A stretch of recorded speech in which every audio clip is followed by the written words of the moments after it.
Hello, everyone, and welcome to Beyond the Courts, brought to you by NM Law Chambers. I am Malak Bhatt, and this is Neha Nagpal. We are the partners at NM Law Chambers, and we bring to you insights, legal updates, interesting trivia that's surrounding the courts in recent times.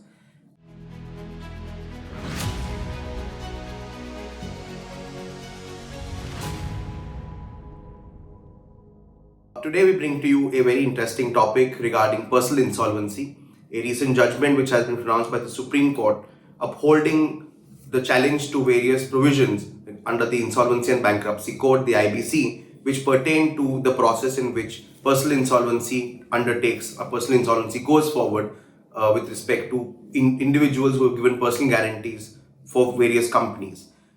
Before we get into the judgment and before we go into the nuances of how things have moved forward, let's break it down for our audience here as to what exactly is a personal guarantee.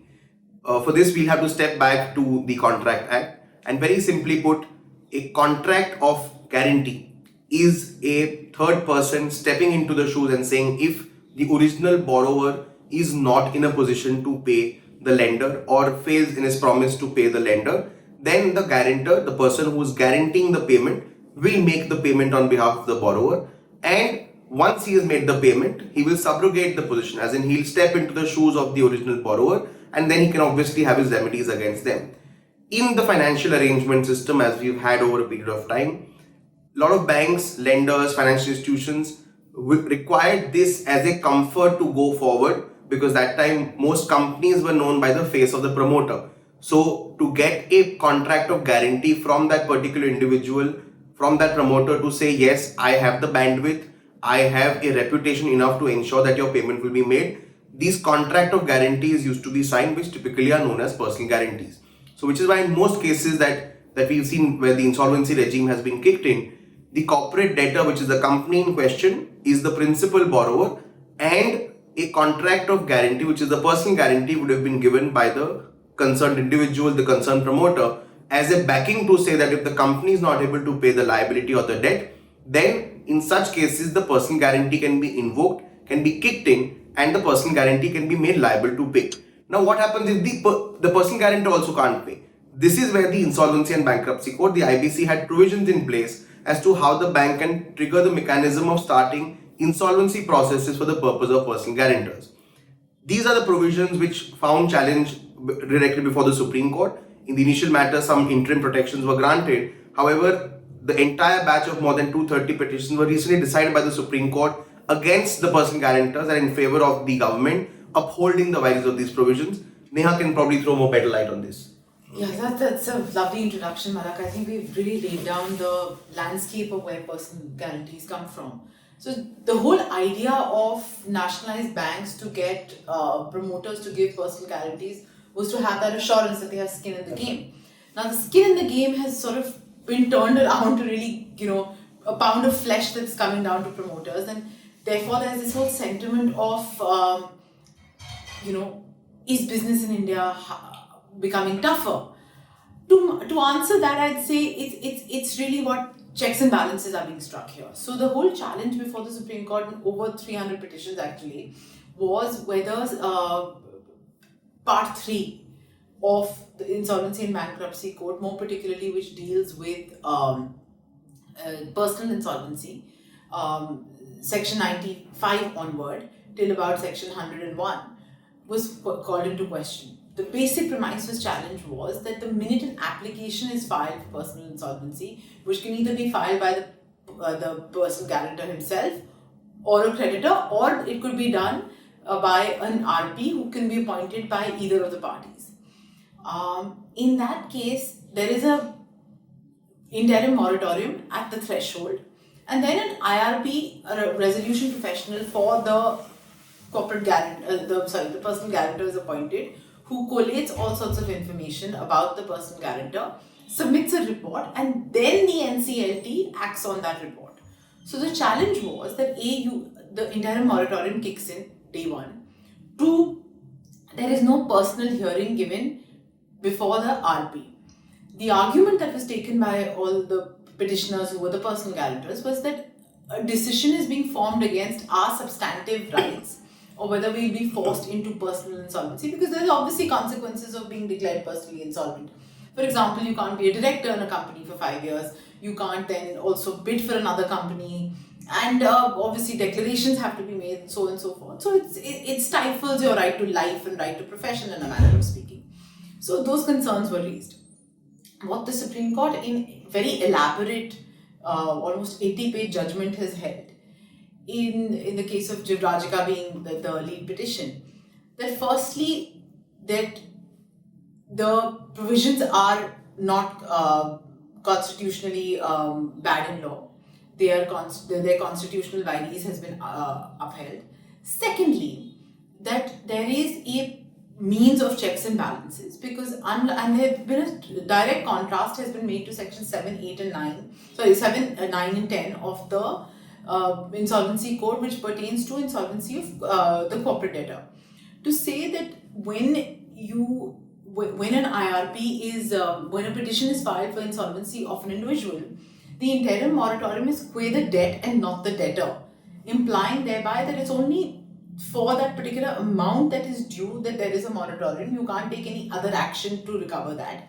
The debtor still has liberty to transfer assets, move assets, which is a finding that the Supreme Court has come to.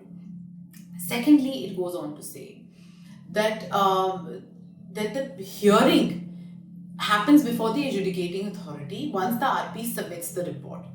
The submission of the report, or the preparation of the report by the RP, as they've mentioned, is largely a data collecting exercise, as in akin to a forensic audit, because the court or the NCLT does not have the bandwidth to call so many people forward and raise questions and formulate a report. Also, the Supreme Court has held that the RP is not conducting a fishing and roving inquiry when he's calling for information, because it's very specific. You can only call for information with respect to the debt owed by this particular person to all and sundry. So in fact, I think the Supreme Court has, in terms of what it was trying to do, has set out balances at two folds. At the stage when the moment the application is filed till the RP submits its report, the Supreme Court says that there is no adjudicatory process that takes place, so there is no jurisdictional fact that anyone is required to take. And once the recommendation of the report is prepared, that is the stage where your rights are really getting violated, or the rights will ultimately be subjected to some judicial scrutiny, and therefore your right to actually be heard comes in at that stage. And in fact, they also go down to point that even though there's no hearing really mandated, but because it's an adjudicatory process, it's before the adjudicating authority, therefore you ought to be heard. So whatever issues or whatever concerns any personal guarantor in this case has against the report prepared by the RP, those will be dealt with before the adjudicating authority, who is a neutral party. So, in fact, I think it raises a very jurisdictional issue over here for us also, and that's probably where a lot of the things will start focusing on, because this judgment today is a challenge to the vires of the Act, is a challenge to the manner in which the Act actually proceeds. However, one thing which I feel was not addressed properly, and which I think has large-scale implications in most cases, is what happens when the personal guarantee itself is in challenge. An argument, in fact, which was raised by Dr. Singhvi, that what if the jurisdiction itself is not there? So the moment to file an application, and that's one thing which I think we can elaborate on more. So what happens is, once an application is filed before the adjudicating authority, on that very moment, as a precursor to doing any action, an RP is appointed by the adjudicating authority, who then starts his mechanism under 95 to 99. Now, the Supreme Court very categorically holds that there is no judicial function which is being embroiled with the adjudicating authority or the RP from section 95 to 99. It only kicks in at 100. But one very important question is, what if the personal guarantee itself is in question? Because we've lately seen a lot of cases where forensic reports are challenged. Correct. So, or the PG is in question. They say the PG is being forged. This is not my signature. The PG is being wiped out. Or for that, the PG is for a very limited purpose, and that purpose has served its purpose. So then, what happens in those cases? Correct. So then you are actually undergoing a mechanism for a time which is I think, time inefficient.